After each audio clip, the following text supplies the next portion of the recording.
All righty. Are we live? Yes, we are. You ever wish you had somebody who was just standing at the craps table and when something happened, you could just say, bam, that's right or that's wrong? Like if we had a judge, like back in the day, we'd have the People's Court and we had Judge Wapner and Doug Llewellyn. Well, tonight's episode is all about justice, and we're going to talk about it right now. Welcome to the Color Up Podcast. Whether you're a seasoned player or a beginner eager to step up to the table, this is your lucky podcast that's all about the thrill and strategy of the casino world.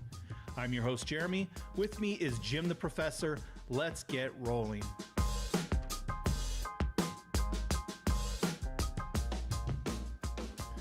I'm pretty excited, Jim, for this one. I can hear it in your voice. I can see it on your face. Yeah, you mentioned Doug Llewellyn. I mean, I don't know how many of our listeners are going to know that guy by name. I did know it eventually once you kind of talked me through it. The older guys, anybody 50 or older will know it because you watch this show after school every day. I watched the show too, but I just didn't know the guy's name. Did he do something else that he's famous for? Or? No, I don't think so. Okay, well, I mean, Judge Wapner was a real judge. Okay. But he might have been a news reporter or something, but I'm sure somebody's going to fact check us and get to the bottom of what happened to Doug Llewellyn. There's been so many, then it moved on to Judge Judy, and I think someone's taken her place now. And yeah, we've had a lot of judges through the years. we love the judge shows, right? Yeah, absolutely. Well, how was this last week? First week of school? Yeah, they're all angels, Jeremy. Oh, at least I love to hear that. The first week of school. No, it's going to be a great year. I'm very excited.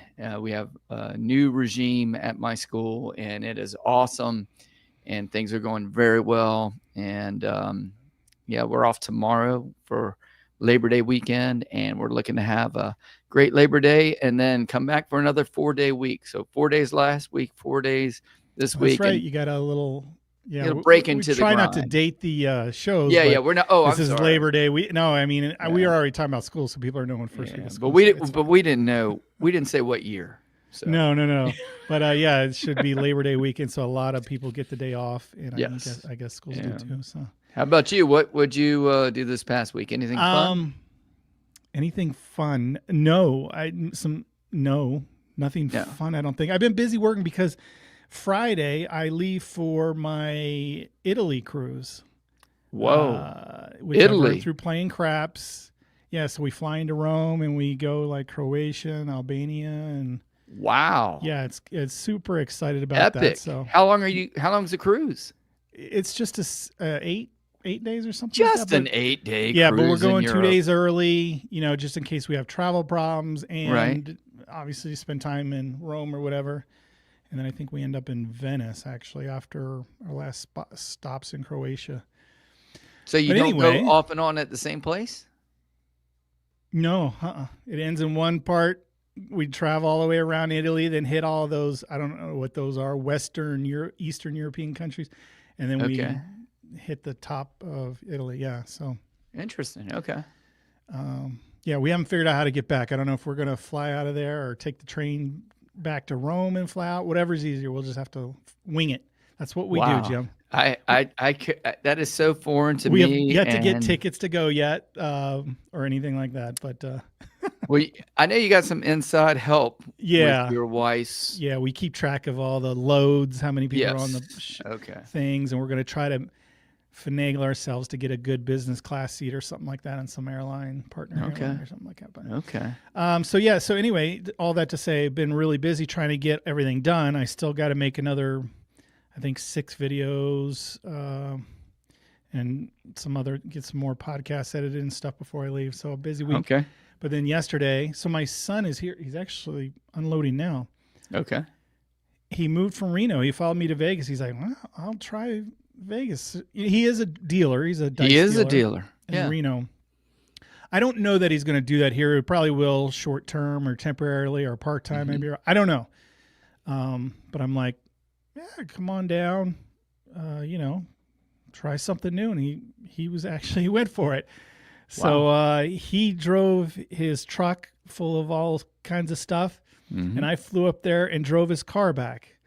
And And once I started, then he told me, "Oh yeah, there's no AC."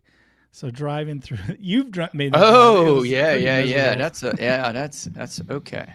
But anyway, survived. So he's unloading as we speak his stuff into he'll just stay here temporarily until he finds an apartment.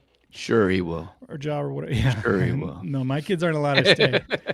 They go. I got to kick them out. They're welcome back anytime. But they're not short term. With me short term. Yeah, short term. Right. I'm happy I love to help them in that way. Okay. Yeah. So, and then I'll be wrapping up things, scheduling out the YouTube videos, scheduling out the Sports Grid television shows, and then I head to So this cruise, I don't plan on doing a big bankroll and point building and all that stuff. I got too many cruises already booked. I got enough status. I might just dabble. A little bit. You got to do something for the content, right?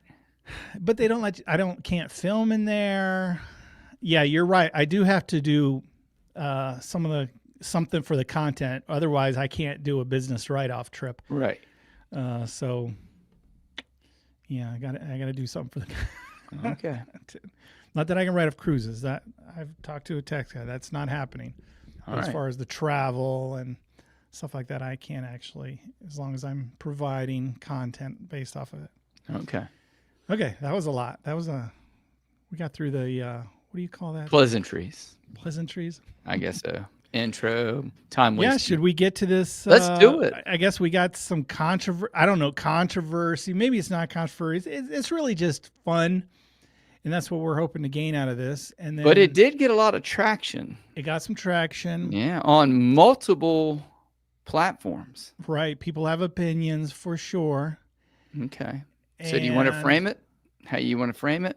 Maybe a little bit. I know you have a little intro to it, but so I have two different videos we're going to play. So we have the defendant, I guess, and the plaintiff side. So we're going to hear their sides of the stories. Now, for the setup, this all happened during DiceCon in Las Vegas.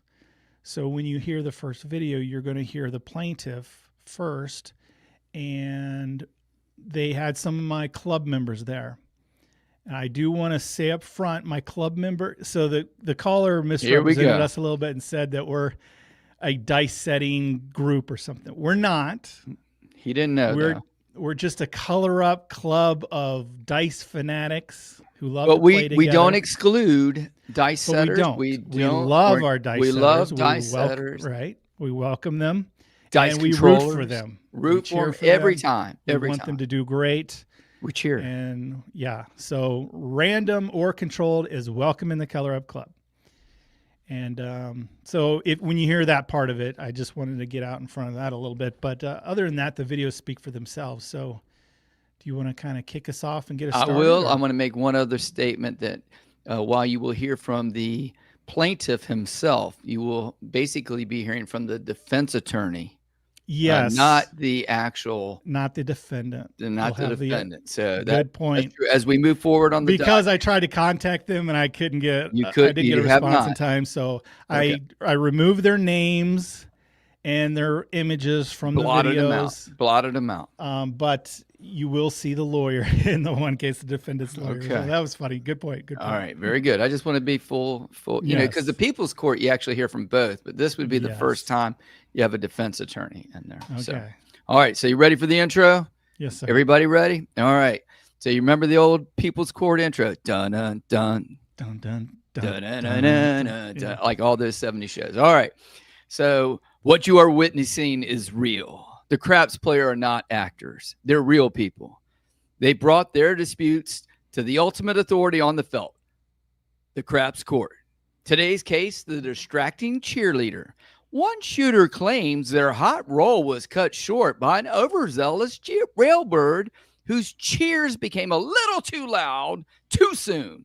The question is, was the cheering just part of the fun, or was it a table violation of worthy judgment?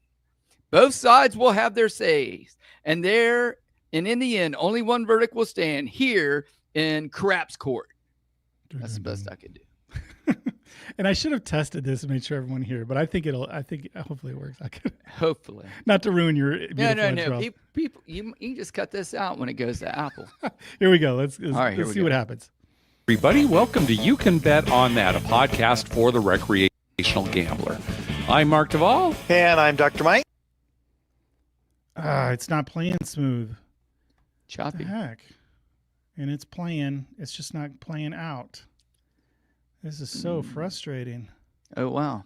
Hey, Mark and Dr. Mike from Minnesota here. Great seeing you at 360 Vegas Vacation last weekend.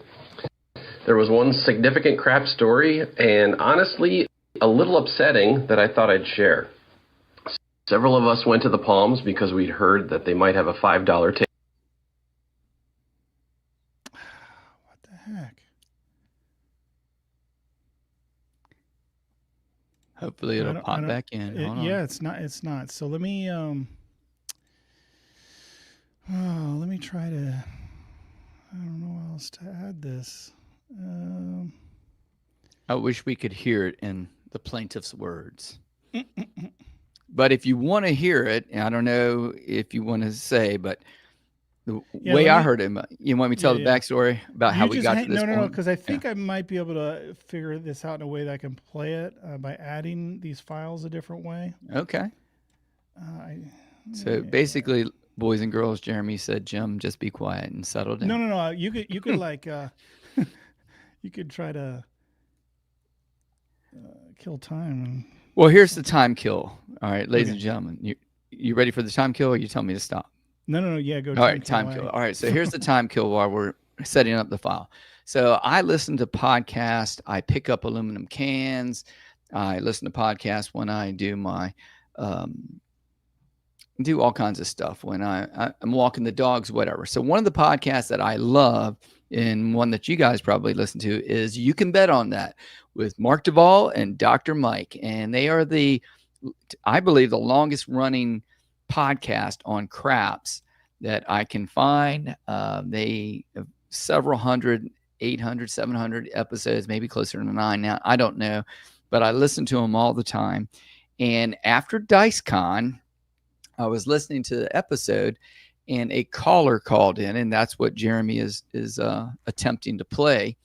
And when I listened to it, I knew exactly that he was talking about the Color Up Club DiceCon members at the table, specifically at the Palms, because he talked about they all had the same jerseys on. But anyway, I immediately reached out to Jeremy and said, hey, listen to this, because Jeremy is a big fan of the podcast as well.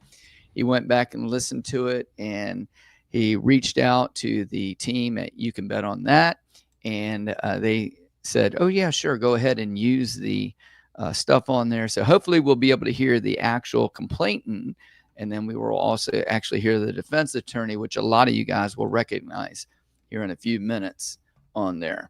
So how much more time wasting do we need?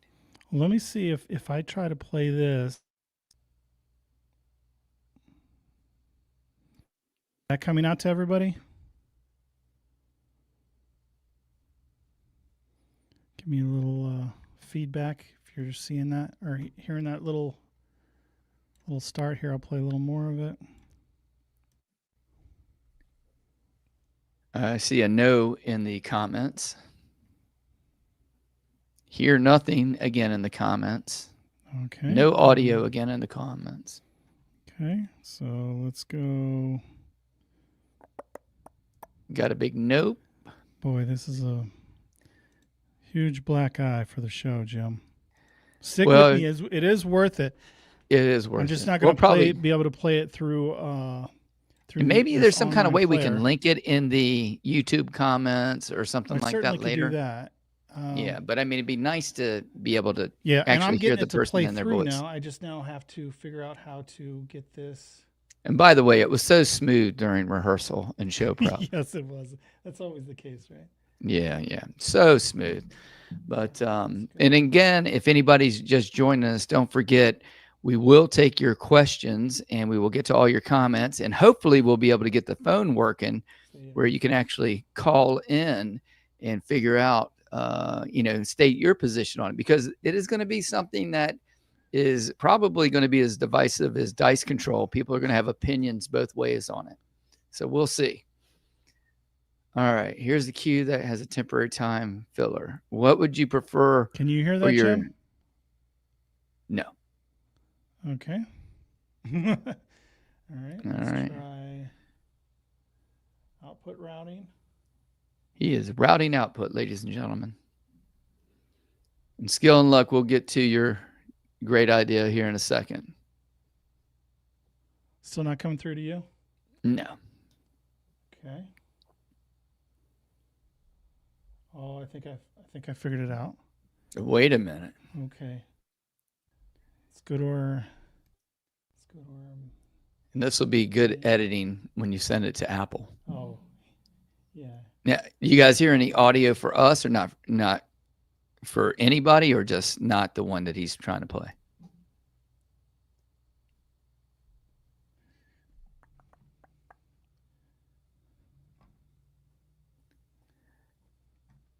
Nope. Still no audio. Hey, let's talk about favorite karaoke songs.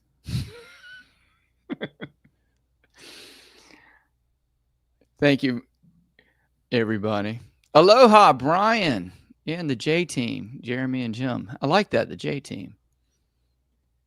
And by the way, Brian had a great show today with his live Fantasy Craps rollout with all his Patreon people. And I'm going to I actually joined his Patreon today. And I'm going to actually, hopefully at noon Eastern time, be able to jump in. I'm going to get the camera going on my table too. So how's that for time killing? Is that awesome?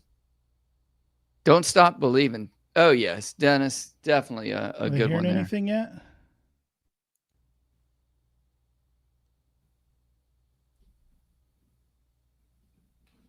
Nothing? Nothing. I don't hear anything. Why is it not routing through to you guys? It's coming out just fine.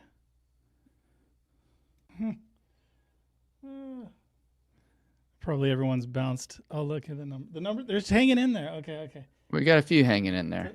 Dang it. Why won't this route through here? It should come through. Don't forget it's a holiday weekend too. Wait a minute. One more time. Yeah, we got time. Okay, we got time. Like I said, we'll edit. He'll edit all this stuff out. Okay, I know what I can do here. We'll go into my computer settings. Okay. We'll go to the Windows Media. Okay. Output device, output, Rodecaster. We got a suggestion. Have you unplugged it and plugged it back in? Yeah, I can't do that when I'm on there, unfortunately. Let's see. Oh my gosh. It should be coming through. It should have came through your channel. Did you hear it, Jim? Me? No. No? When we did it before, remember I heard the echo. Did you not flip the echo switch? Yeah, no, I did. Uh-oh, Wary Bar Ken. You need a Mac. He's got one right behind him. But he's using the laptop. Yeah. Input will go main stereo.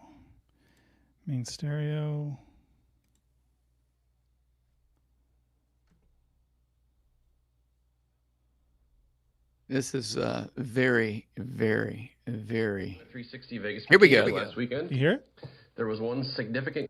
Yes. Did you hear it out there in Radio Land, people?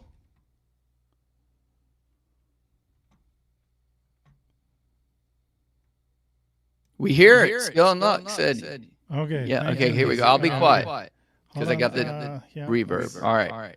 I gotta do one last thing. And just like that, 19 minutes and 20 seconds in, smooth ride. Smooth operator. Okay. So this should play through here, and you want me to frame it again? There's an echo for Jim. No, for the people who live, I'm sorry about the experience. For those listening on the podcast in a couple of weeks, it should go very smooth. So here we go. Hi, everybody. Welcome to You Can Bet on That, a podcast for the recreational gambler. I'm Mark Duvall. And I'm Dr. Mike. Dr. Mike, as always. Let's move on to voicemails. First up, our good friend. Hey, Mark and Dr. Mike from Minnesota here. Great seeing you at 360 Vegas Vacation last weekend. There was one significant crap story, and honestly, a little upsetting that I thought I'd share. Several of us went to the Palms because we'd heard that they might have a $5 table, and sure enough, they did. I can't remember the last time I played on a $5 table, so I was really happy to play at low stakes. There were about 5 or 6 guys there who said they were part of a craps YouTube group. They all had matching uniforms. Clearly it was some kind of dice influencing group, and they definitely loved talking about their successes. But I'm with you guys. I don't really believe in dice influencing, but hey, they were kind of fun to watch with their pre-shot routines, their complaints about chips in landing zones, tracking rolls, etc. I was actually getting a kick out of it and not really annoyed by it until I cashed out. One of the guys had a point of 10. I had a $5 pass line bet with 10 odds, along with a 6 and 8. My friend Kelly also had 5 on the line with 10 odds, and she also had a $5 hard 10. If the hard 10 rolled, it would have brought her back to even for the session. We were clearly cheering for the hard 10, not really loudly, just a normal conversational voice, like, come on, let's see the 10. 55 right here, let's go, shooter. Well, eventually he 7'd out, and both Kelly and I colored up. As the dealers were counting out the chips, the guy approached us and said, "Hey, I know what you're doing. I understand it. You want to see the 10, but you're only betting $15. I've got 460 out here on the box numbers, and you're keeping asking for the 10, 55, hard 10. It's really mentally distracting." Now, his tone of voice wasn't rude. He was actually being serious about it, almost trying to be apologetic and cordial as he absconded us for, well, cheering for the point. Hello? Mentally distracting? I was completely shocked, but kept my mouth shut. Kelly told him she would have gotten back to even if he'd rolled the hard 10, so of course she wanted to see 55. He just replied saying, "It's distracting. Keep that in mind." So bizarre. I guess I would think that such a successful craps player might be playing a $100 minimum table at the Wynn, not $5 at the Palms. What are your thoughts? Thanks for the show, guys. Bye. Is this the first craps table they've ever been to? Of course people cheer like that. Mentally distraction. It kind of reminds me of what we were talking about in the previous show about that guy Tim out at Harrah's, right? Yeah, right. You're not even trying. Pay attention. Concentrate. That's what you should have said to him. Well, if you were trying harder, or if you were more mentally attuned, maybe you'd be able to get past that cheering for the point. I know you're just trying to have a good time, but when you're rooting for the point, we all do. That's part of the fun of the. All right, I don't need to go on any further. It's mentally distracting. Distracting is when you have to go to the bathroom so bad, but you're in the middle of a hot roll. Yeah. And if you leave, they're going to pass the dice because it's just such a crowded table. That's distracting. All right. Well, thanks for the report. Good to hear about the $5 craps at Palms, too. So that's good. Now, let me ask you, Mark, if a guy takes that so serious that he really believes that someone cheering, and I don't see being super loud or anything. Not as loud as you or I. yeah, exactly. Right. I could see someone yelling at me, but if somebody takes that so serious, what's their real life like? Yeah. Well, I mean, did say the guy was nice. He wasn't rude about it, but it must be hard to just live. Why bring it up? Yeah. That's his excuse for 7ing out. It must be, right? That was probably it. Well, the reason I 7'd out was because you were cheering for the point. Because I threw that perfectly obvious. To get a hard 8. All right, next call. So there we have the plaintiff's version of events. Jim, what do you think about that, what you just heard? I think it makes the plaintiff in a bad light.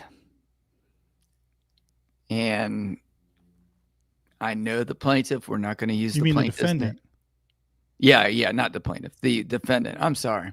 I was just flabbergasted. Mark and Mike were picking on the defendant a little bit too. Yeah, they're going after one of our buddies, and they did clarify he's a nice guy, but they're going after him. And I, as a loud guy, right, I would be, and this has happened. Something similar has happened to me before, which I'll share after all the other stuff. I'm going to wait to the very end on that, but yeah, when I was listening, I was agreeing with the plaintiff. Yeah, it makes sense. I mean, they said they mentioned a couple of things, right? The plaintiff said there was a team of dice controllers, which I think some of that group was.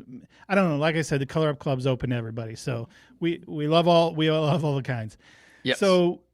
Who's the plaintiff? The shooter or the plaintiff? The plaintiff is the person cheering. So basically, they said, "Hey, we weren't cheering that loud. We were, we're betting on a number. We were rooting for it. 55. Come on, 55." Yeah, so they're cheering for the number, and they're like, "Why would the guy come up and say he's distracted? Like, this is a game for cheering. This makes no sense to us, right?" And anything else to add to that? Is that summarized? No, I think that's a pretty good. They said he came in and said it in a nice way, but way. And, why would this guy talk to me at all? And having met and known the plaintiff the defendant for a few years, love him. Yeah. More on that in a little bit, but just as Chico Twins chimed in, there's more to the story. So there's always two sides. Yeah, there's always two sides, and then that's why they have court, because. There's one side, the other side, and then usually the truth, which is usually, caught on camera or something. If there's camera, because people, their memory is not exactly crystal clear on what happened. So we know they said they were kind of cheering quietly into themselves. And then this dice control guy came up to them and basically chided them for whatever. Right. Mm-hmm. So now let's hear the other side of the story. Now, and this is not by the defendant, right? And but by the defendants, we're calling him the attorney because essentially, I think he's acting like a defense attorney to me, and he's inserting himself as a witness at times. Yes, he definitely defends the defendant here, and he speaks for him. So even again, what the defendant's story is might be a little skewed coming through the lawyer of what actually happened, but this is what we have to go on. So yes, here we go. Let's go to the defendant. Okay, I do have one story from DiceCon that I wanted to share about. And he was rolling the dice, and there was some people that came up to the table, and they were just like begging for the number. And that's one thing, like when it comes to craps etiquette, a lot of people do it, but it's really just kind of one of those things. It depends on the shooter, but it's either really annoying or really encouraging. I don't know. But for some people, basically these people were begging for the number, and they're like, come on, roll. The thing is not the point, by the way.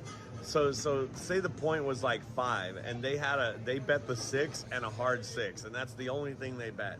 And they were like, please get a hard 6, roll the 6, roll the hard 6, please roll the hard 6, And it was just one of those things where it was like, why are they yelling at the shooter and all of this? And finally, I think he got the point one time, and then another time he like 7'd out, and he went over to him, very nice, and he said, hey, I just wanted to say, when you're shouting at the shooter, and it's kind of distracting for some shooters, and he was telling him that, and he says, so sometimes it's like, just be happy with the roll. Don't beg, don't beg. It's kind of like an etiquette thing. And they're like, oh, sorry, we didn't know.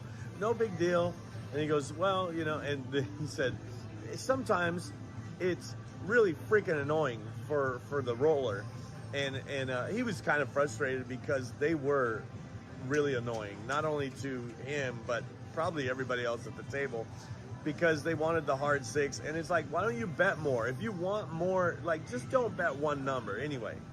If you're going to bet one number, don't beg for it, just wait for it. That's the point of why I'm telling you the story. But the really cool part that I thought was funny is this was him rolling. It went all the way around, almost getting back to him, and then it was my turn to roll. And so I'm rolling, and he went all in. Like he rail dumped, okay? Which means he took all his money, he put it all in, and he had all the numbers. He didn't put it all in on one number, but we're rolling, and whatever numbers he had, I hadn't rolled yet. So I rolled a couple different numbers, but he was like, so he's sweating, you know, like, well, I got all my money in. I don't think he had a 4 or 10, and I think I hit a 4 and a 10 and a 12 or something like that. But he had inside numbers, I'm pretty sure, like the 5, 6, 8, and 9. And he goes to me, they passed me the dice, and he goes, come on, Brian, I need this. And I stopped sending the dice. I looked up at him, and I was like, don't beg. It's annoying. And then I believe right then I rolled and hit the point, which was a winner, but also where he won on his bet. So it's very, very, it's a funny story. I took the picture because I told him, hey, I'm going to tell that story on my channel because that is hilarious. So I guess the moral of the story is there is craps etiquette, and it depends on who's at the table. Some people believe that you're supposed to yell, scream, and clap and encourage the shooter. People believe that you should shut your mouth, and it's like golf, you know, they're getting ready to putt, so shut up. I guess it's a nice way to say it.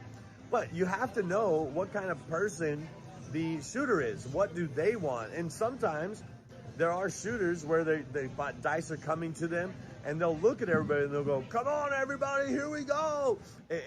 But I mean, I don't do that, but there are people. So you have to know what kind of shooter is shooting the dice, and then just, you know, adapt to them. Don't make them adapt to you. Meaning, you have to, like, be in tune with the game, not just where your bets are and what you're betting. And don't scream and yell and beg for the point unless the person that's rolling the dice is asking you to. Okay, I don't know. Maybe I'm wrong about this.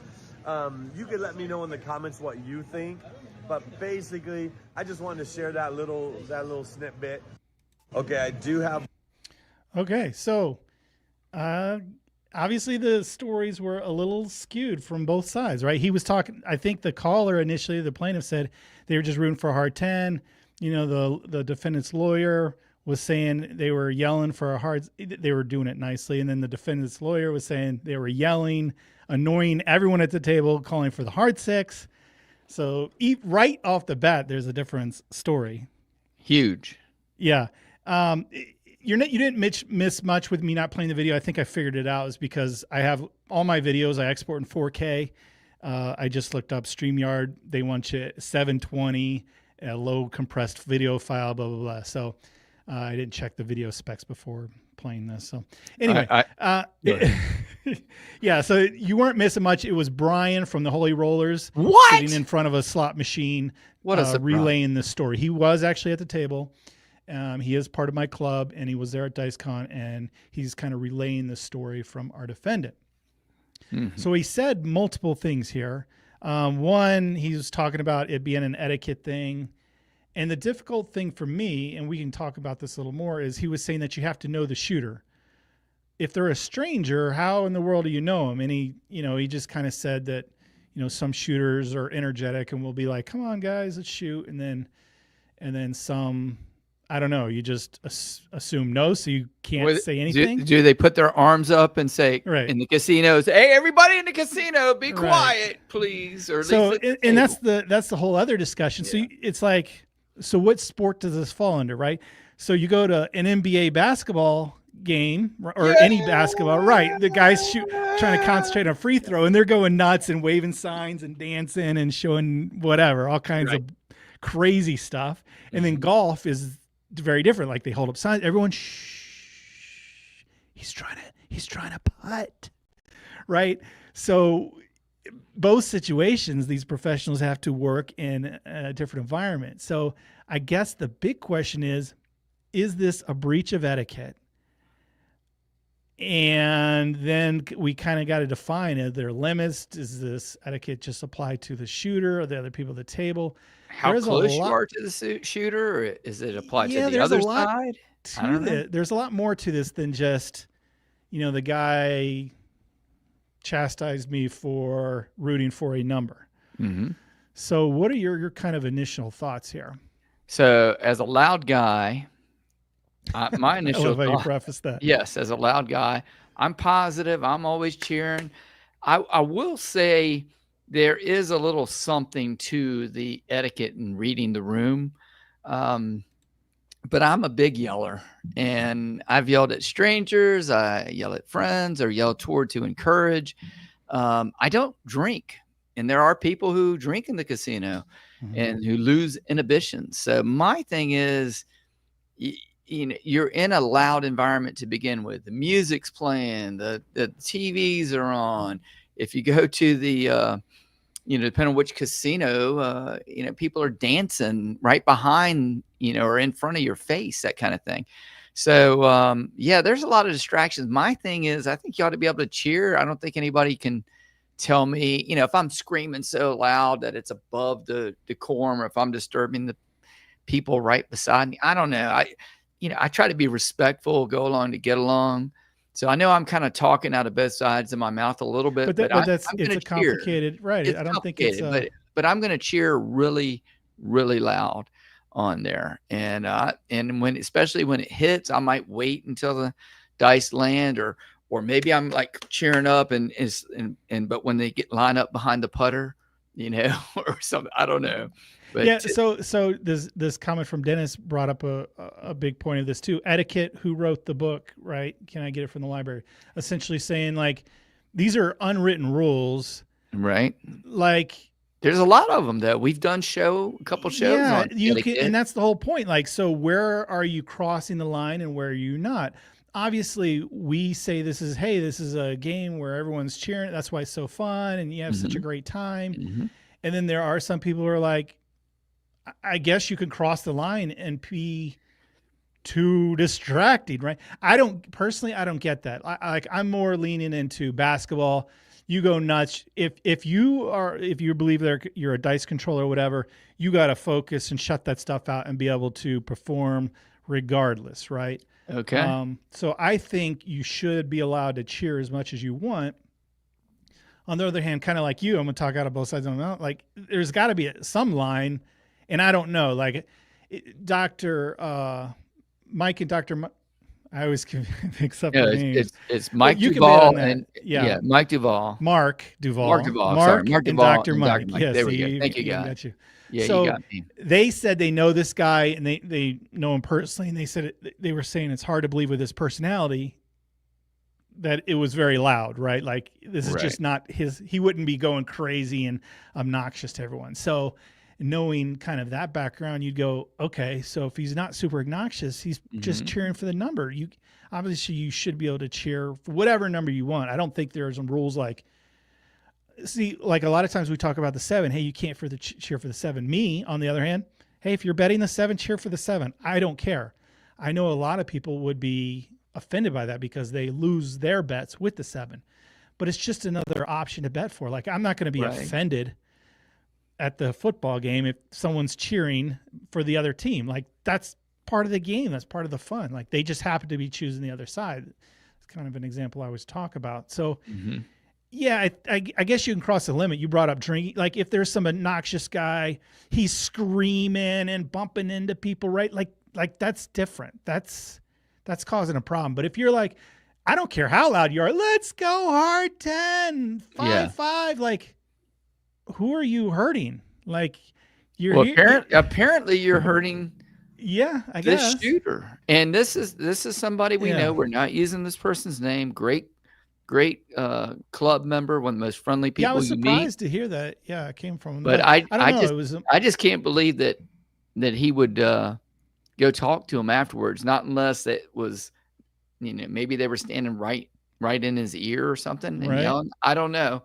The defense attorney did not mention that in the semi-witness. I certainly wouldn't be. Well, for one, it would never bother me to begin. Is somebody screaming in your ear? Well, I mean, like if they're leaning into my ear, right? Right. So there's some. Brian said he was next to him, so at least they're at least one person removed. Okay. Yeah, I don't know, but I mean, if they're just yelling for a number, like I don't know. It's tough to lean in the defendant's, way. And there's 14, sometimes 16 people at these giant tables. Yeah. Can you really expect everybody to do whatever? I just don't think so. I don't think right. the expectation you certainly can be bothered, right? Like you can be bothered if you'd like by the guy who stuck his hand in to late bet and the dice hit his hand, right? You could be bothered by that if you want. Absolutely. But obviously it's a beginner or maybe it's not a beginner, but like to go talk to them, to go up and talk to him and say, hey, you really, maybe, I mean, they said multiple times, both sides of the story said he did it in a really nice way. Yeah. Of like, and the hey, person this is is very nice. Maybe you should think about as far, you really shouldn't put your hands on the table because, people have big money on the line. And if it hits their hand and then we get a 7, people just attribute to that. So it's just, maybe he was trying to like teach them in a nice way, but I don't know. Like, But let me ask you this. Does the amount of money that was played, and he kind of like mocked him a little bit. He said, hey, he had 460 or whatever the number was in there, and you've got $15 or whatever. And why are you playing at a $5 table? Maybe that's where all his buddies are playing, and maybe he pressed up to that. I don't know. Right, but so that's what he said. The defendant said, like, yo, I got a bunch of money on the line, and you're cheering for just your single number on $15 bet, right? Mm-hmm. And the plaintiff said that themselves is, yeah, we were just rooting for one number, but the plaintiff also brought up a good point, like, hey, if you're playing big money, you could go play at a bigger table. I don't know. This is just a $5 table, so there's something to that, right? Right. I mean, why would you be complaining, say, hey, I got a lot of money on the table if you're, most of the players are at a $5 table because it's a $5 table. They're trying to lowball it. So I know, sure, you've worked your way up or pressed your bets, whatever. Oh, we have the lawyer. And partial witness here. I'll click it on. The only reason it was so annoying is because they were shouting for a number that wasn't the point, and they only had the 6, hard 6. Right. So I don't know if you just came in late, but when we played their version, it was not the point, they said, and they were rooting for the 10. So somewhere there's some misunderstanding. Maybe it happened multiple times. Yeah. And again, I don't know. So does it make a difference, Jim, if it's not the point? Can they not cheer loudly for? Or let's talk about it. Say it's the ATS and we need the 3. Yeah. Do you yell, come on 3? Well, I think that's kind of like same lines as the point. Like everyone's rooting. Well, not everyone. Okay. There's dark side, but everyone's rooting for the point. Everyone's rooting for that 3 at this point. I guess it would be like if the 3 is only left on the ATS, and you got someone at the end going, I need the hard 10. I need the hard 10. I mean, I guess. Yes. Okay. Like everyone's like, we want the 3. Like, what are you doing? Why are you yelling for the 10 when we're clearly everyone at not everyone, everyone who's on the ATS for $170 or $150. Sorry. My mind's stuck to the higher payoff. Yeah, you're big money. The $150, measly $150 to 1 payoff is the 3. Like, so in that case, does that matter? That's what I'm saying. There's some gray area, I guess, but overall, I'm leaning towards cheer for whatever the heck you want. Yeah, and then you also got to think too. It's a casino. The environment it's not a public library. It is a casino, and you might have people walking by you, yelling, screaming. I've been at casinos where there's fights, that kind of thing. This is, Augustus says the game is more fun when everyone is screaming, having a good time, but one person. Wait, that's not the comment. I missed the comment. Shoot. Which one is it? I think it was the one like. Oh, there we go. The one right above it. That's a fine comment. I'm not disparaging your comment. If there was a person on the dark side, I will call out that number to hit just to piss off the dark side player. Like, I hear that a lot, right? So is that wrong or right? Nah, it's fair play at the table. Like, you're cheering for your team, I'm cheering for my team. They happen to be opposing teams. We could sit in the stadium right next to each other, have a beer and a hot dog, and like it shouldn't come to blows at the end. It should be like, oh, well, you won, your number rolled, let's move on. Yeah. I just don't understand the distraction thing, just because, like I said, I'm more inclined to lean towards the basketball where everyone's going nuts as opposed to the golf example where everyone's like, shh, he's trying to putt. Mm-hmm.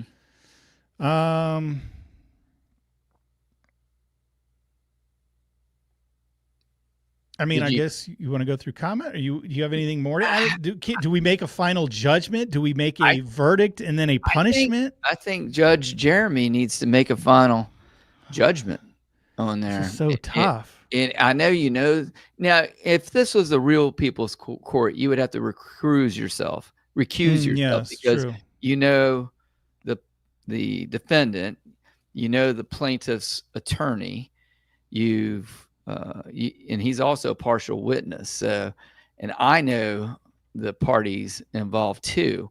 So I think if we had I know the plaintiff's lawyers. Yeah. I don't know the plaintiff. That's the only one that I don't know. Yeah. We don't know the plaintiff, but we don't know you met the plaintiff's lawyers, but I don't know if it was me and he just took everybody out of it. I would say, hey, judgment is for the plaintiff. Yeah, Jeremy is biased, conflict of interest. Absolutely, that is true.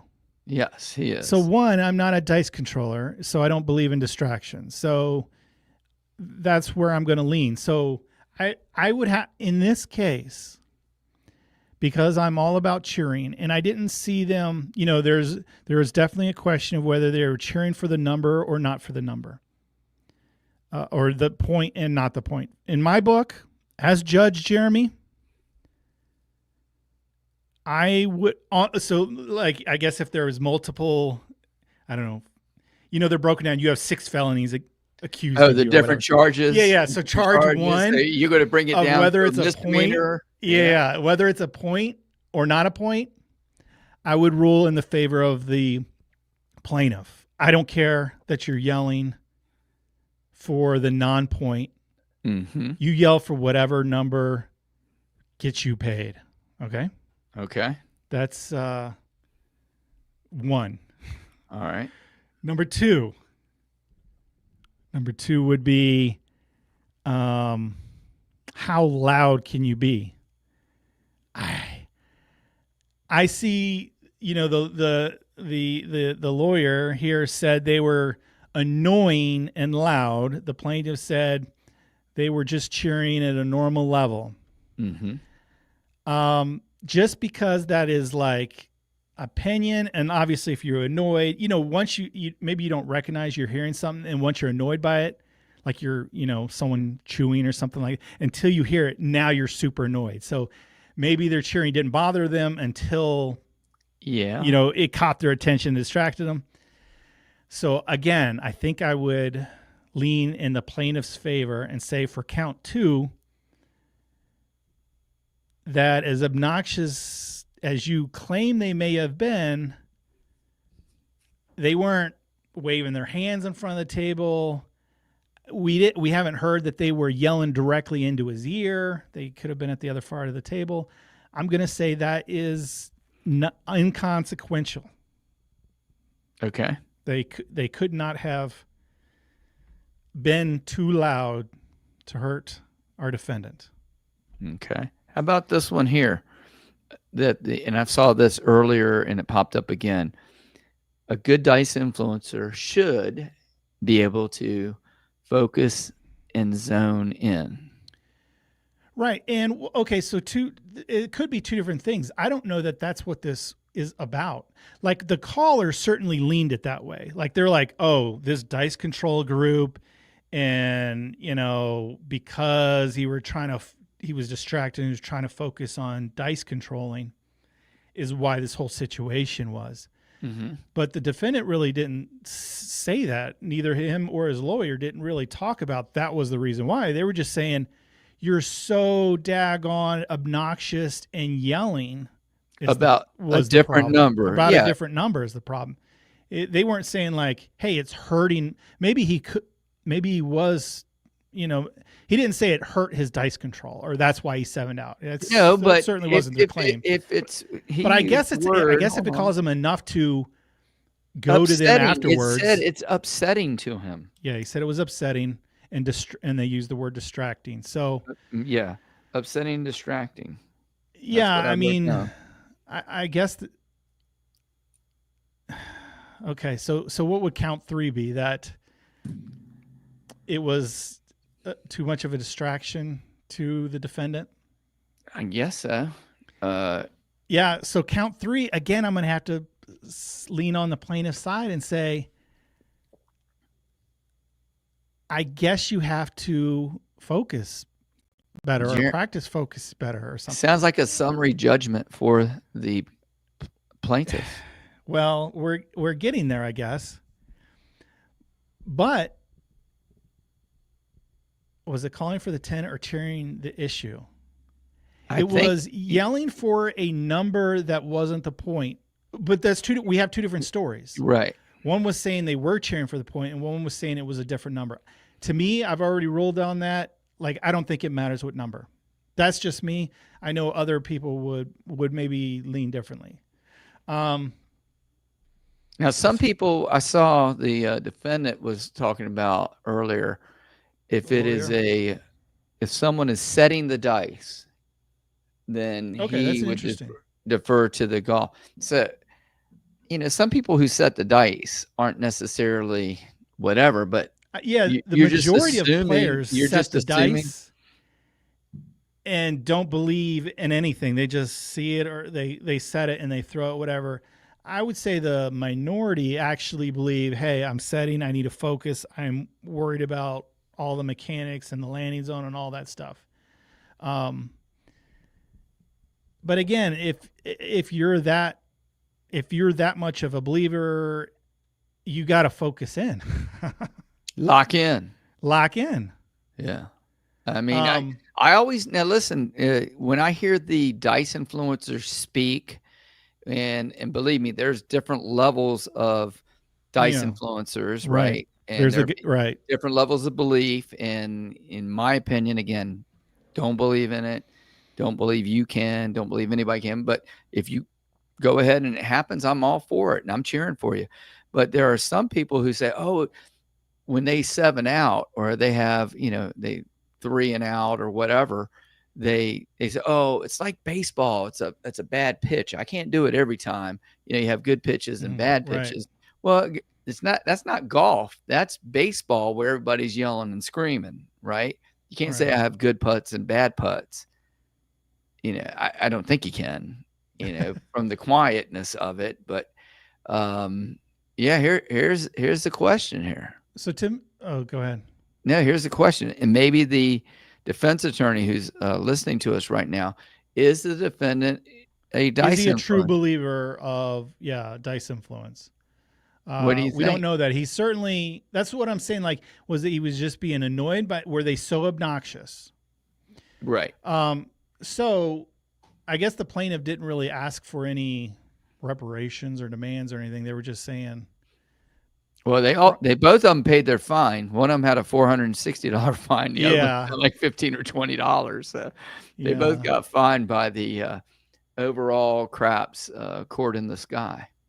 So Tim said, I can see both sides. Some people are overly superstitious. Again, like, it could have just been a superstitious thing. Like, hey, but does that make it okay, right? Hey, I'm trying to roll a number. You're yelling for a different number. That's bad mojo, right? That's going to bring the wrong number. That, so that kind of leans into superstition, which is a huge part of this game. So very big. That played very into big. It. Mm-hmm. Yeah. And some of those I respect, Like, I certainly don't care if you bet dark side or not. And I don't care if you personally, but I know on the rare side, I mentioned earlier, I don't care if you say 7 or even cheer for 7, right? But the unwritten rule of the game, right? I've made several videos. You do not need to be yelling for the word 7. Hey, if you're rooting for 7, just let 7 happen. Let it take care of itself. And the lawyer said that himself. He's like, just if you have a bet on the number, just wait for it. You don't need to scream your head off, right? We don't know that he screamed his head off, but he was setting the dice, and yes, they were shouting. Yeah, okay, I mean, shouting. So because that's what we're saying. The question is, just because he's setting it doesn't mean he's an influencer and try to is that what he was trying to set the dice, and someone shouting is affecting him? Like, why would that affect you? I know it could be annoying, but again, like almost all sports, you mentioned golf because you're a good lawyer, but most sports you get to yell and try to distract. Mm-hmm. And they weren't yelling and distracting in a negative way, like shooter, you suck, shooter, right? They were just they just happened to be rooting for their team. So it's tough. It's only superstition because it happens all the time. So I would say in the defendant's case, maybe they were overly obnoxious. I just don't see enough evidence for that. Mm-hmm. The lawyer was there. We've got 2 witnesses saying they were. But what's the line? They weren't screaming 7. They weren't yelling negative things against the shooter. They just happened to be cheering for the number. A different number. So I don't see how there could be any damages awarded, though, to the plaintiff, because the defendant, while he did go up to them and try to tell them about his belief in etiquette and saying, hey, we had a comment earlier, who wrote the book? Well, the shooter didn't write the book. This is just his belief in what he feels is the proper etiquette. There's a little gray area here. I don't know that you can write it on Moses' stone or whatever. There was some commonality in both of them. The plaintiff at the very beginning of his thing said it was upsetting, something that happened at the table that was upsetting. And then it's ironic that what the conversation, which is upsetting him, but his cheering is upsetting to the shooter. So they were both kind of like upset about it a little bit. Yeah. So the answer might be here for both of them.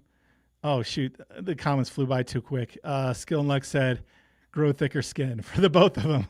Don't be easily offended by either side, right? Okay. I guess that's one answer, right? Yeah. Worry buyer saying, doing a great job studying with the plaintiff. How about the defendant's rights? Yeah, what I'm saying. So that's what I was kind of getting to is like, I kind of agree with the plaintiff in most of these situations, but the defendant, I guess I have no problem with him if he's explaining. I don't think he's making any foul. He went up to them. They both sides of the story said, very nice guy. And I know the defendant personally, sweetest guy in the world. So he probably did go to them very nicely. Very classy. You know guy. What? Classy guy, right? Is this is a rule. This is part of the etiquette of the game. Maybe you're not aware of this. Maybe you are, but blah, blah, blah. And he went on. Mm-hmm. Whether that is written in the book of etiquette, obviously it's not. And obviously they both had a difference of opinion. Like he felt that they were not cheering. They were cheering for a different number. They claimed they were cheering for the point. Mm-hmm. Like, would that have mattered if they were actually cheering for the point? Would he have approached them at all? I don't know. Interesting. But the other thing I think is, wonder if the outcomes would have been different if the shooter hit the hard 10, plaintiff high five and carried the right. That's what I was kind of just getting at. That's a great point. Like, if both their stories aligned and they said they were cheering for the point, would this have been nothingness, right? And they just would have both been happy and moved on, and could have been like road rage in a nice way.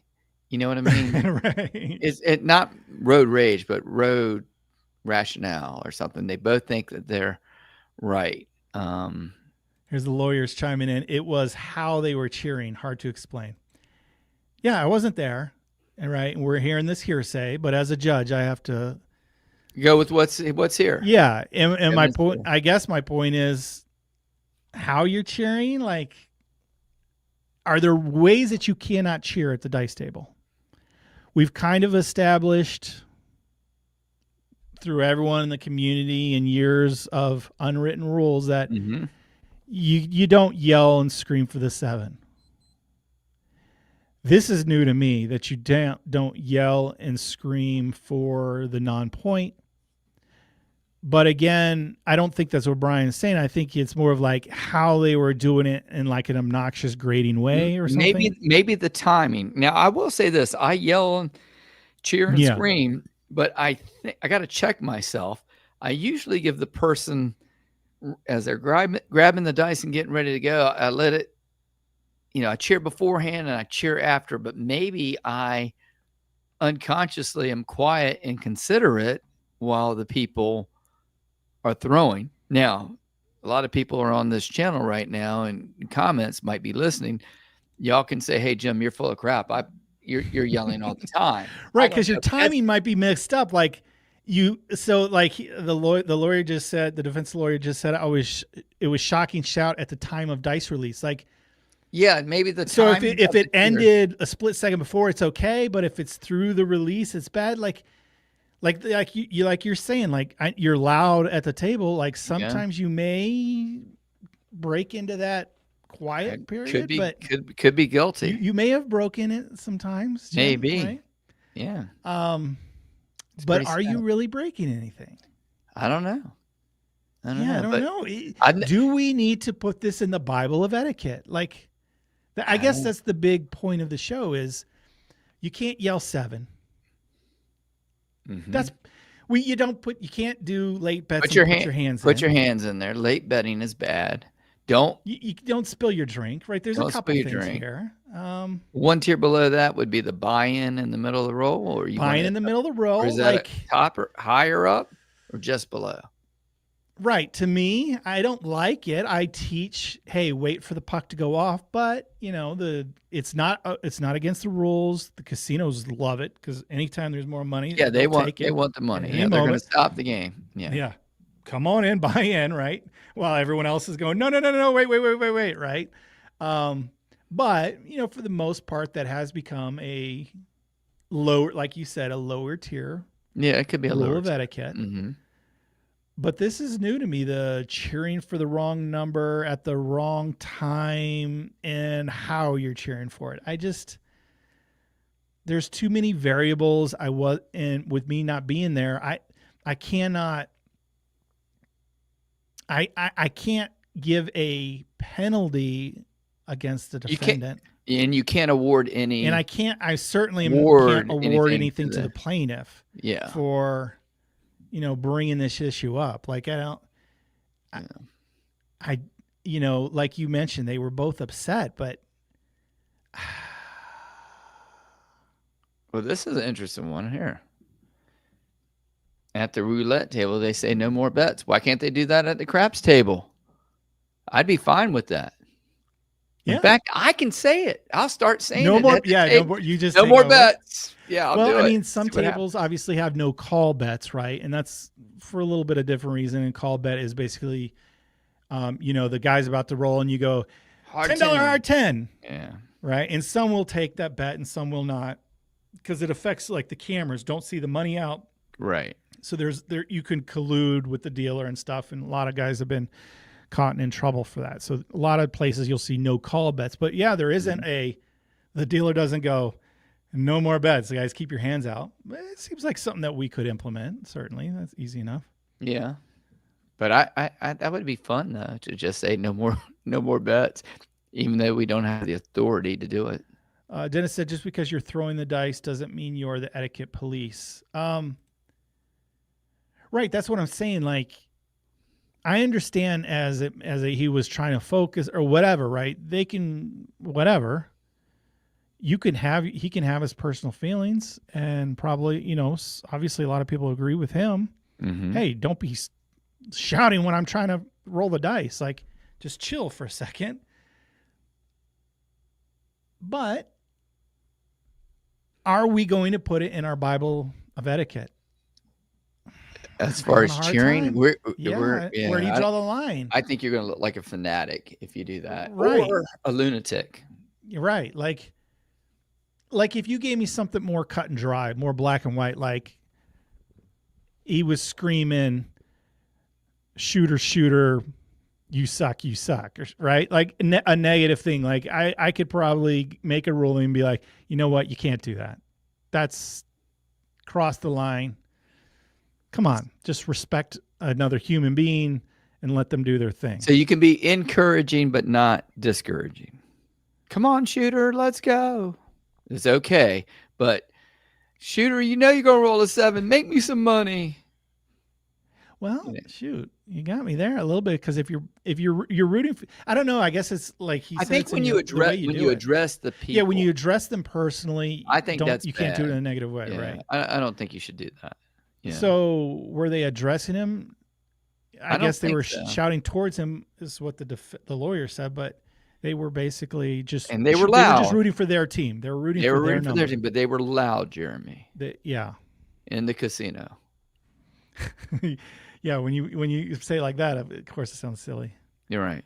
And that's why when we first heard it on You Can Bet on That, shout out to those guys. Love those guys. They're funny, and you should definitely listen to their podcast before you listen to ours. Mm-hmm. But yeah, go ahead. No, I was just reading some comments. Yeah, they're coming up quick.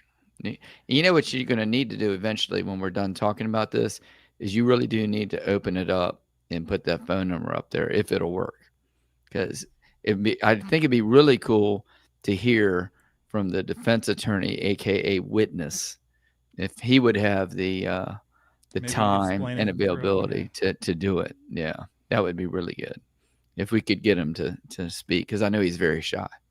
So right. Oh shoot. Oh, that's a good. Oh, I just saw one. The number's on the screen. All right, here we go. On. You can call in if you want.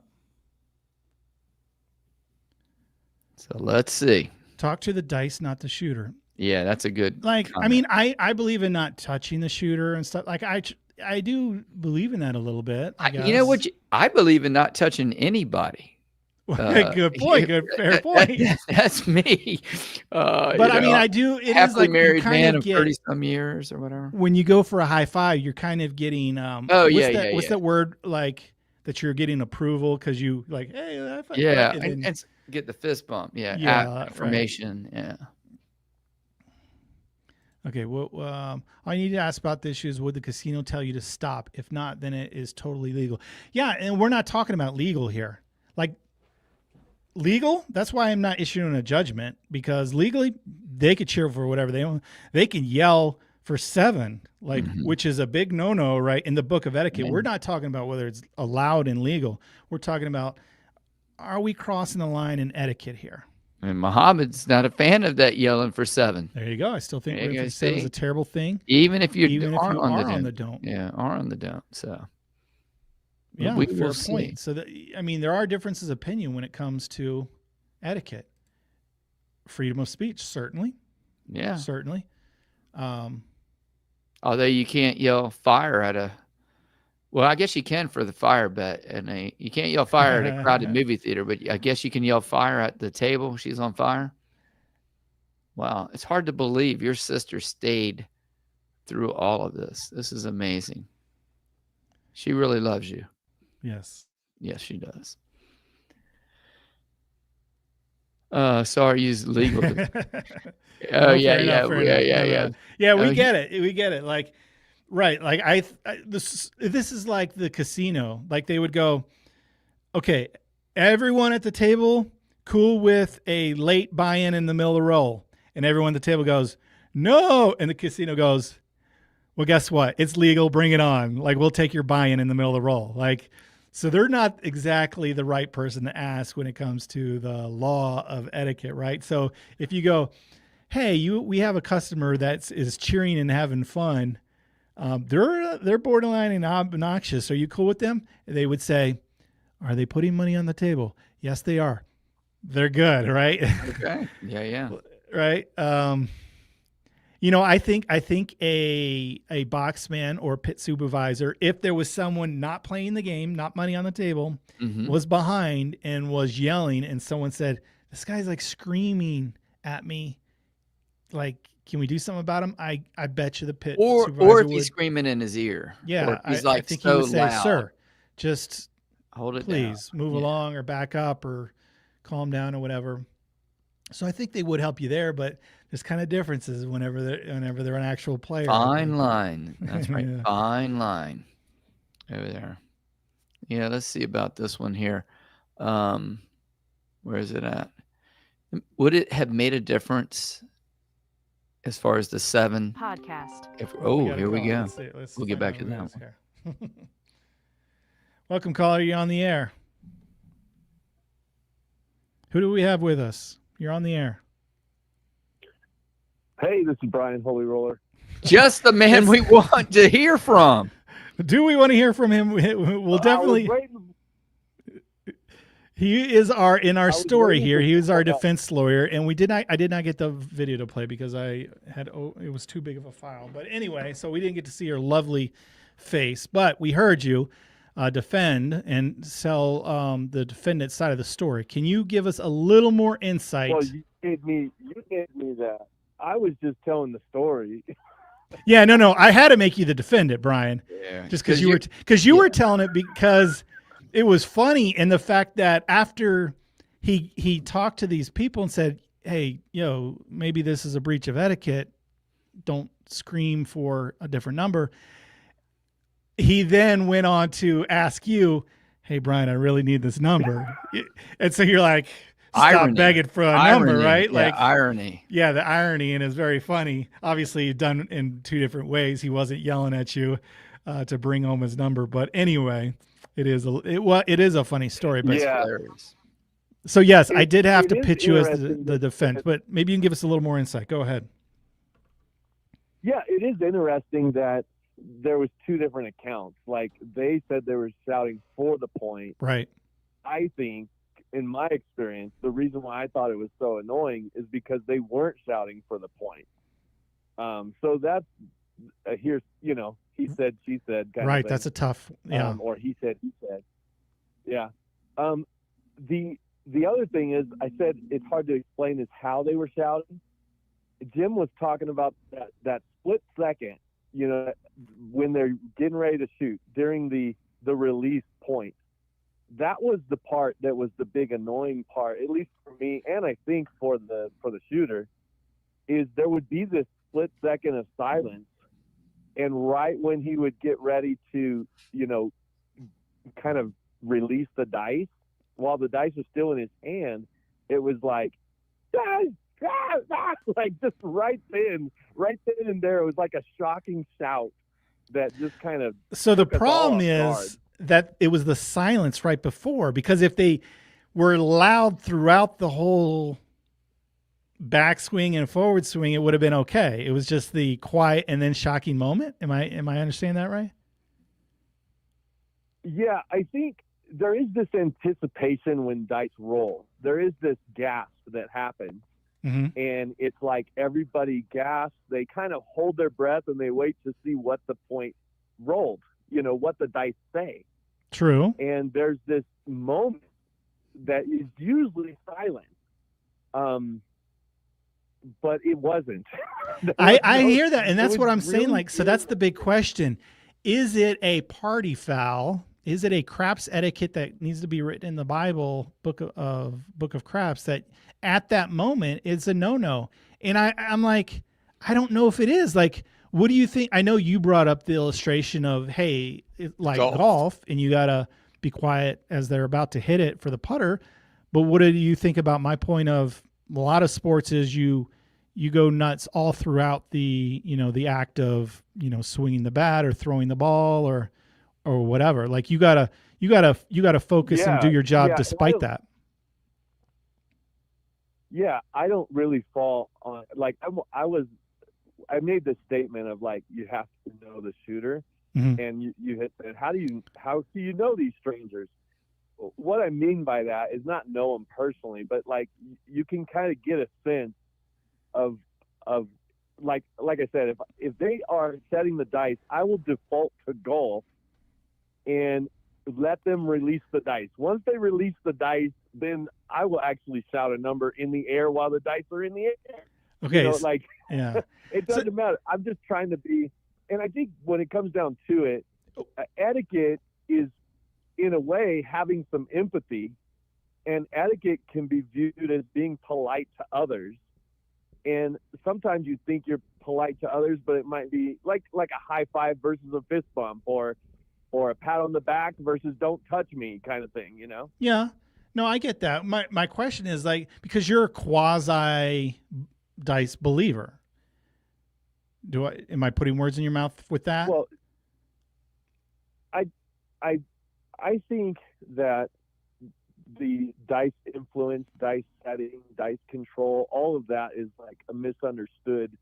Like, I could say dice influence and I could mean one thing, but they're thinking I'm meaning another. No, there's definitely layers to it. Of area. Some people are like, hey, I can control and I make an extra 100,000 a year or whatever. And then there are people like, I have some influence and maybe the 7 comes less or whatever. I'm not talking about that levels. I'm just saying, because you fall, like Jim's on the opposite end where he's like, close your eyes, roll it backwards. It don't matter. Right. So yes, for him, Jim, would you, if that moment of silence was interrupted, is it affecting your throw? No. You could care less because concentration, being startled, like maybe startling helps you hit the number, right? I don't know. Maybe not. To me, it's all saying. Random. Yeah, it's my question for you is, because you're in the quasi, hey, I like to try to, maybe it can influence this some. That's why you're concerned with the focus at the moment of toss.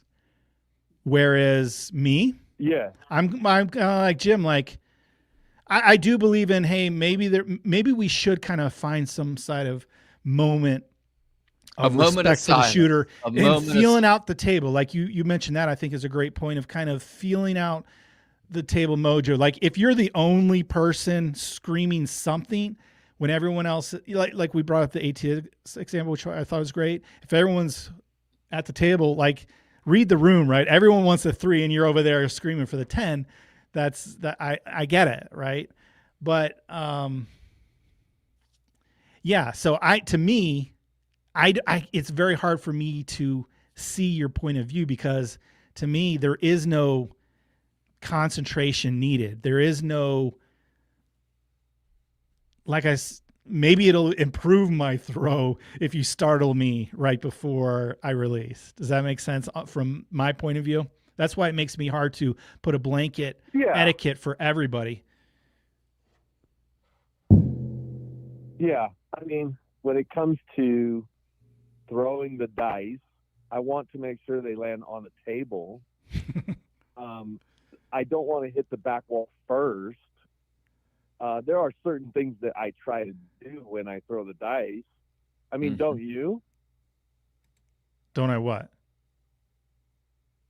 Don't you try to you try to keep them on the table? You're trying to influence the dice and keep them on the table, right? Well, that's part of the rules, right? Yeah, I mean, you're supposed to, you have to re-roll. I'm just giving you a hard time. Yeah, I certainly don't. If they go off, I certainly don't care, because I don't call for my bets. I'm like, whatever. Give me a new dice. Give me the same dice. I'll wing them down again. Whatever. Let's go. Right. That's what I'm saying. So there are plenty of us who are like, that was interesting about me, because you thought it was interesting about me because when the dice went off the table, like, it doesn't bother me at all. But then other things will. Yes. And it's funny, sometimes people stick change or whatever. Brian's cutting off his bets because it happens all the time. Right. It's like the guy who yells, "Get in the hole." Like, I know there were some golfers who complain, like Tiger, I think. He's like, why are we yelling? They hit, "Get in the hole" in golf, right? And it kind of became like, boy, that seems like it's crossing the line. But to me, golf is like an outlier sport where almost everything else. It's like bowling too. You ever watch bowling on TV back in the old days? Oh yeah, it's like when they throw it, and then you hear the ball rolling. Yeah. Yeah, there is that moment of release that it is quiet. Yeah, I don't know. But to me, it's like, let me finish this. go ahead. I'll let you have one final thought, defense lawyer. Although, sorry, I anointed you. I just needed an angle for the show, but thanks for being a good sport. But go ahead. One final thought on this. Convince us. Yeah, I think we need to hear from some other people because I think it's nice to hear phone calls and hear people share. I know it's. Yeah, we got some definitely different opinions in the comments. Nervous to call in. Yeah, I don't. Yeah. I don't know that people are calling in, but yeah. But I think the last thing, it was how they were doing it. It was that part where the wind up, and then the shout right when the release. It was just interesting. It was almost like if he was doing it, it would be like a karate move, like kind of thing. And so it was kind of shocking. Okay. Yeah, and then from my point of view, like I don't know why that would affect you or shock you or care. It's difficult as a. Well, I get it though. I get it. We don't know. Is this across the line of etiquette? Again, I'm going to show you exactly how this person was when you're rolling the dice, and then you could tell me how you feel. Whoa. Okay. Oh yeah, maybe. Maybe. I think it'll be so fun. No, it was fun. Don't get me wrong. Playing craps is fun. It's just sometimes I like to try to be polite to the person that's shooting, and like I said in the thing, adapt to them rather than adapting to you is just a polite thing to do. Yeah. I get it. I certainly get it. I think we should be polite, but it's hard to tell from hearing both sides of the story whether they were being impolite by yelling for their number. I don't know. Yeah, I wasn't there. So. Yeah, I thought he should have said something sooner.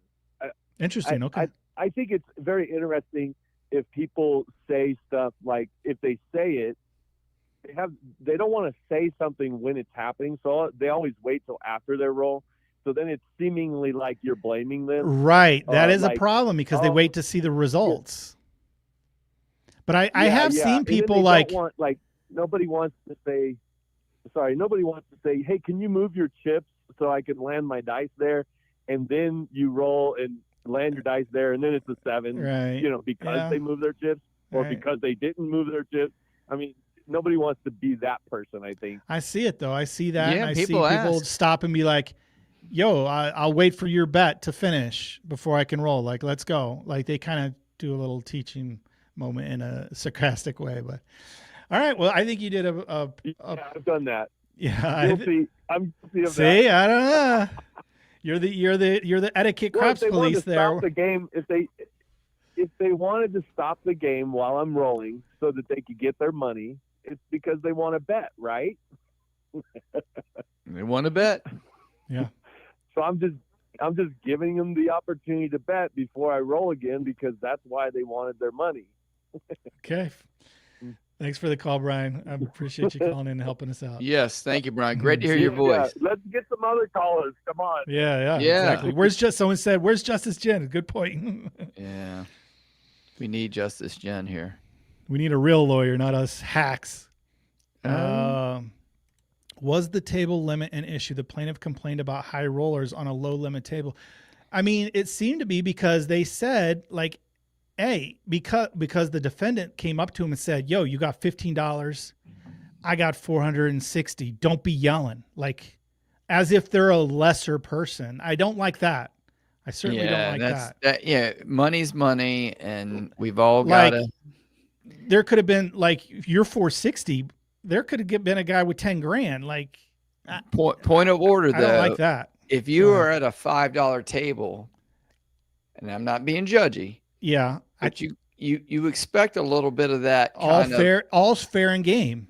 Yeah, because you're going to get that at the $5 table. Maybe you have the more experienced players at the higher limit. Right. So I agree. So I've made videos.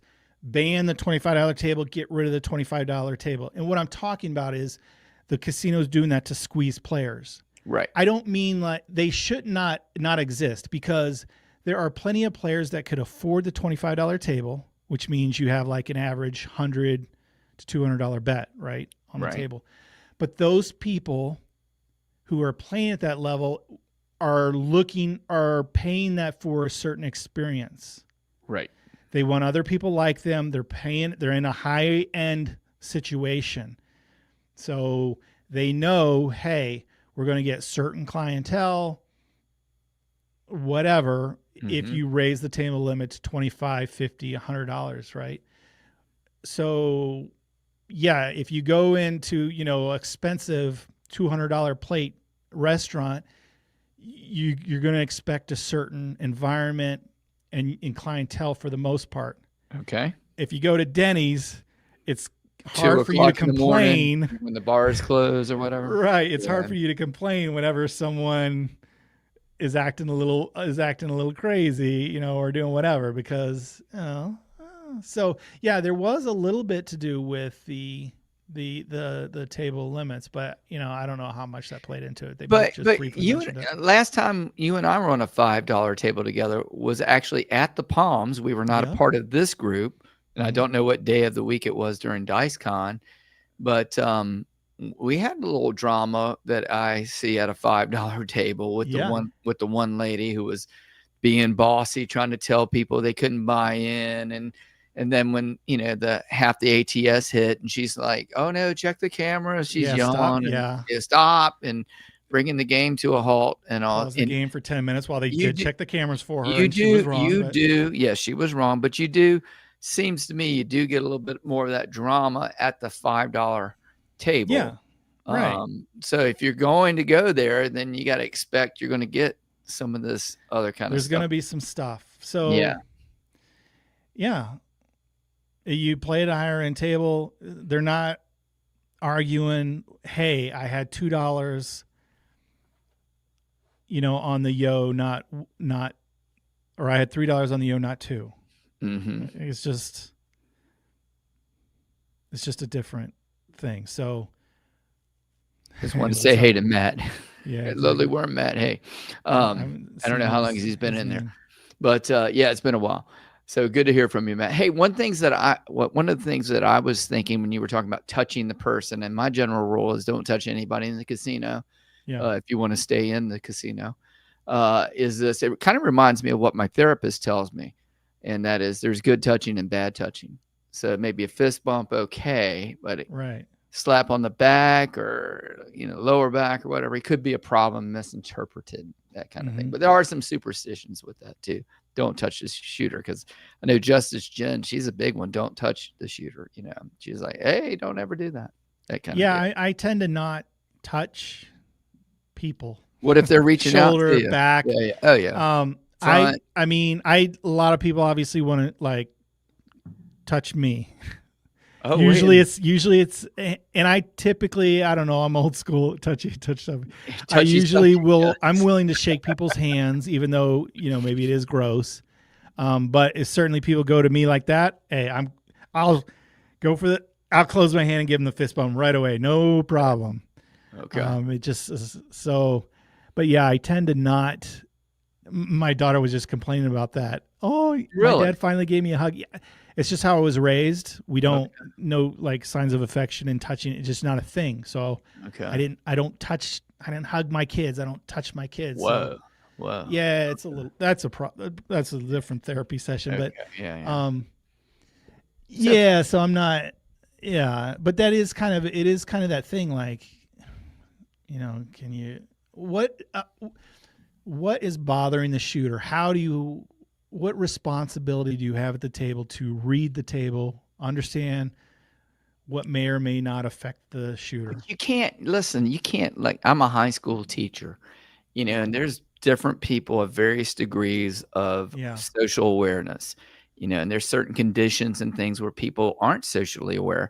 And guess what? These people grow up and they become adults, and they go to casinos all over the country, and they're not going to be aware. And then you've got people who. Well, what about what Brian said? But as a default, don't yell during that moment or something. I mean, I don't know. It's hard to. Again, someone brought legal. And then I hear people clapping. Let's go, and all the way. I don't think we can draw a line. There's not a good enough dividing point to draw a line. To say when you can't cheer, when you can't cheer, how loud you can cheer, you can't cheer. At what moment? Like, how tricky is that? Like, what if this was the first time ever playing at the game, and now you've talked to them and they'll never play again? Yeah. It's, they didn't. They don't know, but I mean, you're bringing your own etiquette. Like, you believe that, and Brian believes that, and half of our comments believe that, but the other half doesn't. They're like, yeah, whatever, whenever you want. Toughen up, Buttercup. Toughen up. Yeah. Toughen up. Like, focus. Yeah, focus more.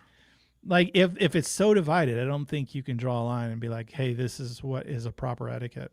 All right, so higher, and this is from Ken Weirdbauer, higher table minimum equal higher level of etiquette expectation? Like Jim said, I think they come from all walks of life. Yeah, and everywhere. Yeah, you're going to have people who care less about etiquette, people who love etiquette, people who are just socially awkward, people who are obnoxious. They can have money or not have money. So the higher levels is not going to necessarily prevent that for sure. It's going to be a hodgepodge too, but they seem to be.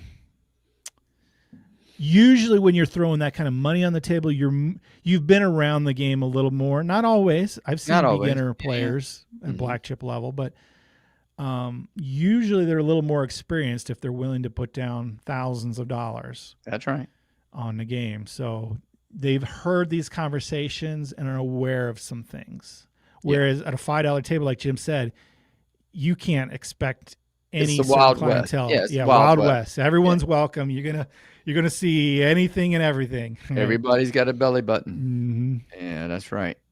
So this one was one here from Shooter Craps. He said, "Hold on, I thought I heard y'all talk about players that are arguing about a $1 payment. Yeah, $1 payment, $1 bet.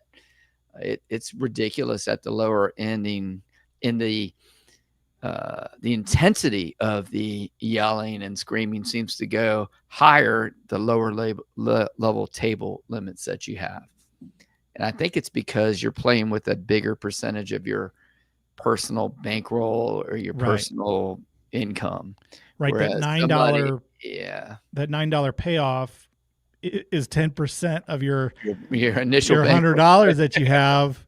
It's a little more than the guy who rolled up with $10,000 and you're off a dollar with a $10 payment. He'll be like, I get it on the next one or whatever. Yeah, the intensity is it's much more intense. Yeah.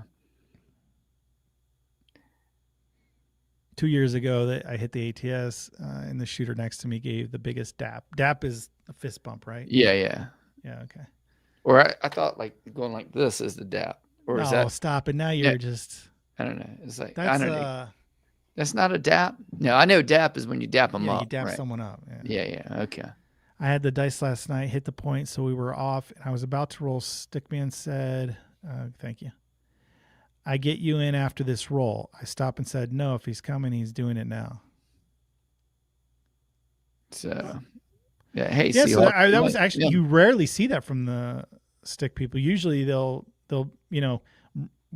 change color coming in. Mm-hmm. Right, buying in, and they'll pause the game. So, and that's a rare. I would say it's probably on the rarer side where he actually said, "No, we'll wait for the shooter to roll before we do your buy-in," and then the shooter actually said, "No, let's get the guy to buy in." Yeah, get it over with, right? Yeah. But there are a lot of people, Seahawk for life, that would be like, "Whoa, now my focus is off, my concentration." But again, it's hard for me to get in their shoes when I'm like, none of that affects anything. Come on. It's hard for me to be empathetic. I'm going to be, I'm more on the other camp. But again, rooting for everybody, want you to do well. But I don't think any of it in the big grand I think this was a good show matters. besides my screw up at the beginning. Oh, yeah, we got going pretty quick. And if it wasn't Labor Day weekend, we'd probably have a big crowd. But I think if you edit this out, that little 10-minute window or whatever, I think it was, people are going to have opinions on it. They really are. I mean, where do you fall? And I think we can end the show there. Yeah. Is like, where do you fall on the, etiquette? it's not against the rules. You can do whatever you want. Freedom of speech. You can say whatever you want. You know, but as a craps community, there are certain things we've kind of unwritten rules, right? Yeah. And is this one enough? It's hard for me to say it is, just because there's so much intricacy involved. Mm-hmm. Like he was worried about like the tone in the exact moment. If it was something more blatant, it would be easier to make a ruling on. You know. And I would love to hear from the other, because the plaintiff said there was, 3 or 4 or 5 or whatever. And I would love to hear what the other guys said besides Brian and the person who was, I'd love to hear from the defendant. Oh, yeah, himself. It was my dice control team representing Color Ups. But which again, clarification. Yeah. Clarification. There is no, although there are members who believe and who practice and who try. Yes. Not that there's anything wrong with that. No, we love them. But we love them all. But I I mean, it's just not for me. And if, like I said, you're going to do that, go for it. But at the same time, I think in a public place, a casino, it's like expecting quiet in the restaurant. Just doesn't. What did we learn, LOA, to be more politically correct? I don't know what you mean by. No, they were saying we were kind of sugarcoating it a little bit earlier. I think that was skill and luck. Yeah, he just said that. He made but no, earlier he said we were, I don't know if it was me or you that were sugarcoating. Well, I'm definitely trying to weigh both sides, but I mean, like it's hard for me to have any empathy for a shooter who needs no distractions. Yeah. He was saying, this is earlier. Okay. He was saying, hey, you're getting way too politically. I don't know if correct. I was, but okay. Yeah. Everybody's got an opinion. Fair enough. Yeah. But yeah, I think. Kind of my job. I'm not going to sit here and dog on everyone. Yeah. We don't need to do that. But I think it'd be really cool if we heard from other people. The other thing that I found fascinating was not only were, he was at a conference, we were at a conference, and I wanted to go to both. I was going to try to go that first night for that 360, and I didn't make it over there because I wanted to meet Matt Duvall. Mark Duvall. Daggone it. Now you got me messed up again. Mark Duvall and Dr. Mike. Yeah. I listen to their podcast. I'm a supporter of their show. I love their podcast. It's fun. And like I said, it's good to listen and go around over there. I found myself annoyed at the table, and usually when I think about it the next day, I realize I probably shouldn't have been playing, too tired, too many cocktails, too far down. Yeah. I mean, DiceCon is a all day kind of, maybe an hour later or an hour earlier, it wouldn't have bothered him at all. Like nothing burger. Yeah. Who knows? I don't know. Maybe he was down $2,000 for the day, or that tends to get you a little more grouchy and distracted, or maybe it's a momentary thing. Who knows? There's a lot. Do you think the younger players are more touchy when it comes to numbers? I don't know. I'm not around young people. There are generational differences, but I mean, you would know more about than I. Do you see more? Again, as a public teacher, I'm never going to talk about anything with touching. There's no good touching when it comes to that kind of stuff. But no, I would say as far as younger people at the table, I see them there. They're cheering, they're rooting, they're having a good time, maybe dapping up a little bit. I don't know if they're sensitive, maybe touchy in the sense that they're more sensitive. I don't know. Oh, I see. Yeah. But I will say that the defendant is not a young person. The defendant is a older male. Mm-hmm. Yeah. This is another one here. Or that was the one. Yeah, too tired. Yeah, that's we talked about that. Yeah. Okay. Well, good show, Jeremy. Nice job on there. Yeah, good topic. Thanks for No, I'm glad everybody, and I think more people. I wish we could have like you could put in the YouTube, get a poll. I know on some of the cruise podcasts that I listen to, you can put up to 4 answers on a poll. Maybe you could say, I wish you could add it to the comments. I know I can add it as a poll. Standalone thing. Hey, as a standalone thing. Is it ever wrong to cheer for a number other than the point? Is there a bad time to cheer?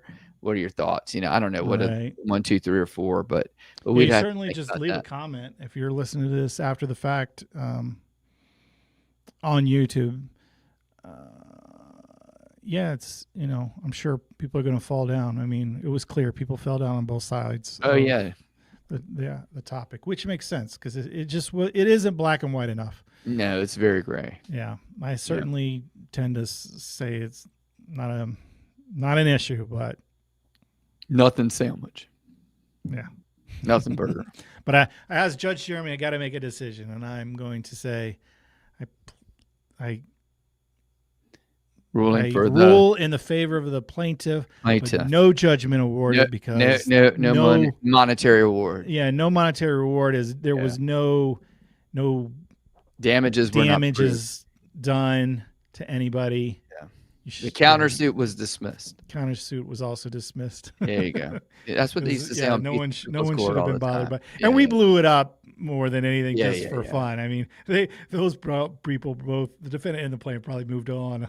Yes, a long time ago. But we just did it as a fun topic to talk about etiquette. So thank you for listening. I will be off for the next 2 weeks, as I mentioned earlier.